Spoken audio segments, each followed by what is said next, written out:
The story will have a powerful hook that grips the viewer right away and sustains tension through both chapters. It will be paced to last around 100 minutes when read in a natural YouTube narration style, with emotional twists, struggles, and a heartwarming resolution. What if a single moment of kindness changed everything you thought you knew about love? Imagine being a single parent, broken from the weight of loss, holding on to nothing but your child's smile to keep you alive. Now imagine someone you least expected walking into your life, not with promises, not with perfection, but with comfort, just when you needed it most. This is not just a love story. This is a story about healing, about second chances, about finding family in the most unexpected ways. And by the end, you'll understand why one simple night of comfort turned into a lifetime of love. Stay with me until the end, you won't forget this. Daniel had lived in silence for 3 years. His house, once full of laughter and the smell of home-cooked meals, had turned into a place of routine and unspoken grief. His wife, Emma, had died in a car accident, leaving him to raise their 7-year-old daughter, Lily, alone. He worked 2 jobs, barely slept, and smiled only for Lily's sake. But the nights were the worst. When Lily was asleep, Daniel sat by the kitchen table with his head in his hands, fighting tears he never allowed himself to shed in front of her. On one particularly stormy evening, Daniel was late picking up Lily from her after-school program. When he rushed in, soaked from the rain, he found Lily laughing with her teacher, Sarah. She was new to the program, gentle but firm, with a presence that calmed Lily in ways Daniel couldn't. "You're late again," Sarah teased lightly, but then her eyes softened at the exhaustion etched into his face. Daniel muttered an apology, embarrassed, but she waved it off and said, "Don't worry. Lily's safe." That night, as Daniel tried to make dinner, his exhaustion caught up to him. He accidentally cut his finger, and Lily, frightened, ran to call Sarah. Within 20 minutes, Sarah was at their doorstep, umbrella in hand, concern written across her face.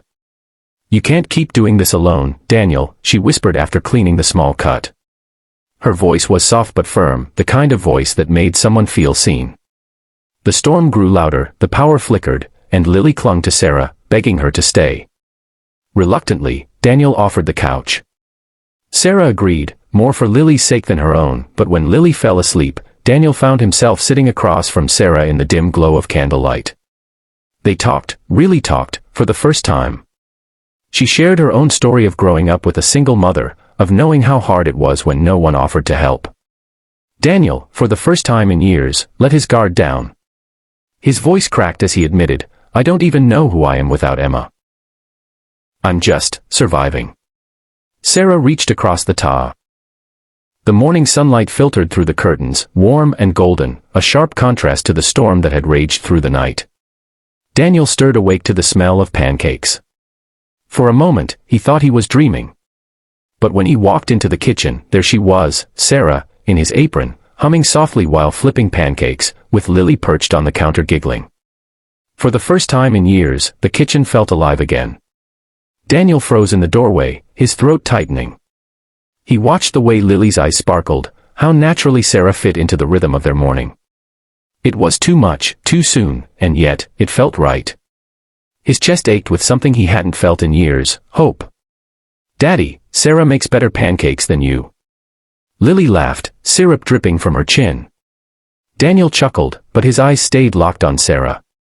She turned, meeting his gaze, and for a moment the air between them grew heavy with something unspoken. After breakfast, Lily ran off to play with her dolls, leaving Daniel and Sarah in the quiet kitchen. He leaned against the counter, struggling to find the right words. "You didn't have to do this," he said softly. She smiled. "I wanted to. You're always taking care of everyone else, Daniel. Someone needs to take care of you." Her words hit him harder than he expected. His throat tightened, and before he could stop himself, he whispered, "Emma used to say that."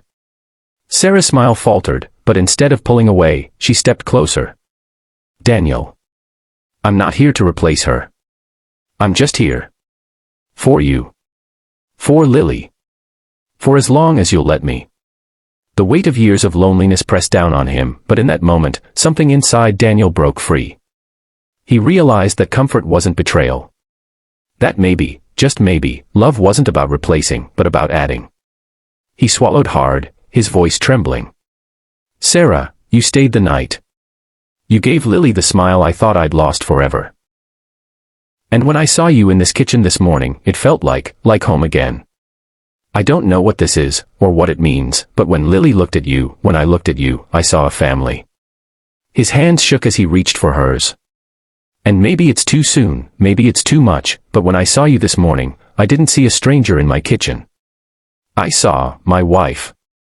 Sarah's breath caught, tears filling her eyes. She hadn't expected those words, not yet. But the truth was, she felt it too, the strange, undeniable pull of belonging, the way Lily had curled into her arms like she had always been there. Slowly, she squeezed his hand. Then maybe, this is where we start. And so it began, not with grand gestures, not with perfect timing, but with comfort, pancakes, and a morning that changed everything. A broken man found the strength to love again. A little girl found a mother's arms once more. And together, they built a life from the ashes of grief, proving that sometimes the family